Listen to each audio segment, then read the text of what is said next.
Rumah ini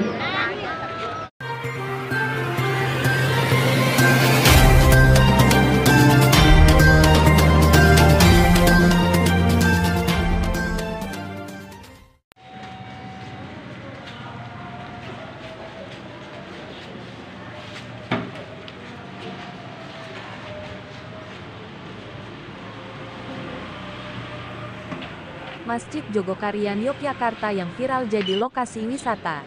Masjid Jogokarian Yogyakarta sempat viral di media sosial. Masjid ini menjadi perbincangan hangat masyarakat bukan hanya menyusul aksi pelemparan batu oleh massa yang melakukan konvoi beberapa waktu yang lalu. Tapi masjid ini memang unik, dikelola dengan manajemen unik, berbeda dengan masjid lain, sehingga menjadi jujukan para wisatawan yang berlibur ke Yogyakarta. Khususnya untuk salat 5 waktu. Seperti dalam video ini, para wisatawan terlihat memenuhi masjid dan kawasan sekitarnya untuk salat subuh. Para pedagang pun sudah membuka lapaknya sejak sebelum subuh dan banyak dibanjiri para pembeli dari kalangan wisatawan luar daerah. Selain itu, masjid kampung ini memiliki sejarah panjang dan bahkan juga dikenal dunia. Masjid ini dibangun pada tahun 1966 dan mulai digunakan pada 1967.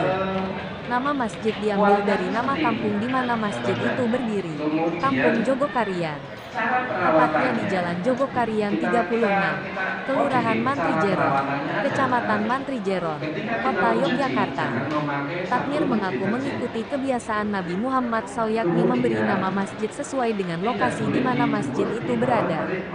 Rasulullah berdakwah di Kuba, namanya Masjid Kuba. Beliau berdakwah di Bani Salamah. Masjidnya juga namanya Bani Salamah sesuai dengan nama tempatnya, kata salah seorang pengurus masjid di bidang kesekretariatan Masjid Jogokarian, Enggar Haryo Panggali.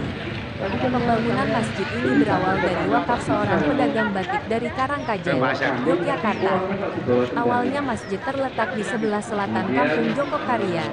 Namun seiring berjalannya waktu, takmir masjid pertama yakni Ustadz Amin Said mengusulkan untuk memindahkan masjid ke tengah kampung. Hingga akhirnya sampai saat ini dengan segala perkembangannya Masjid Jogokarian berdiri di sudut perempatan kampung. Pembangunannya bertahap. Awalnya masjid ini hanya terdiri dari sebuah bangunan inti saja, baru kemudian berkembang. Setelah tahun 2006, pengurus masjid mendirikan Islamic Center di sisi timur bangunan utama. Pada 2006, ada sebuah rumah warga di sebelah masjid yang runtuh. Dia menawarkan pihak masjid untuk membeli lahan tersebut, hingga luas kompleks masjid bertambah. Dari penawaran itu kemudian pihak masjid membuka kesempatan infak bagi siapapun yang berkenan. Di Islamic Center Masjid Jogokarian inilah segala kegiatan pelayanan jamaah banyak dilakukan. Ada 28 divisi yang bekerja, di antaranya Biro Klinik, Biro PAUD, dan Komite Aksi untuk Umat. Banyaknya kegiatan yang berjalan di Masjid Jogokarian inilah yang membuat masjid ini tak pernah sepi. Meski di luar bulan Ramadan, jamaah salatnya selalu ramai. Hal ini menarik perhatian masyarakat muslim tak hanya di luar Yogyakarta tapi juga luar negeri. Masjid juga memiliki website sederhana. Banyak yang studi banding. Beberapa tahun lalu, Parlemen Eropa ke sini. Pernah juga ulama Palestina berkunjung. Jelas gali. Mereka juga bertanya kok bisa masjid kampung. Karena kelas kami kelas kampung. Bukan masjid agung, masjid kota tapi kok bisa mendunia, ilmunya. Gali mengatakan rahasianya ada pada sebuah prinsip yang dipegang para pengurus masjid dan masyarakat sekitar. Pengurus masjid bukan sekedar mengurus masjid tapi juga melayani jamaah. Kita punya klinik, ada divisi-divisi yang langsung ke masyarakat. Kotak infak yang besar dan lubangnya juga besar. Kalau ada yang mau ngasih 5 juta rupiah juga masuk, tutur Gali. Gali menilai masyarakat melihat bagaimana uang dari infak berputar untuk kepentingan jamaah. Dan menurutnya, sudah seharusnya seperti itu. Uang perolehan infak seharusnya segera digunakan untuk keperluan umat, bukan diingatkan, tapi selalu diputar. Selalu ada kegiatan-kegiatan yang bermanfaat untuk jamaah, tuturnya.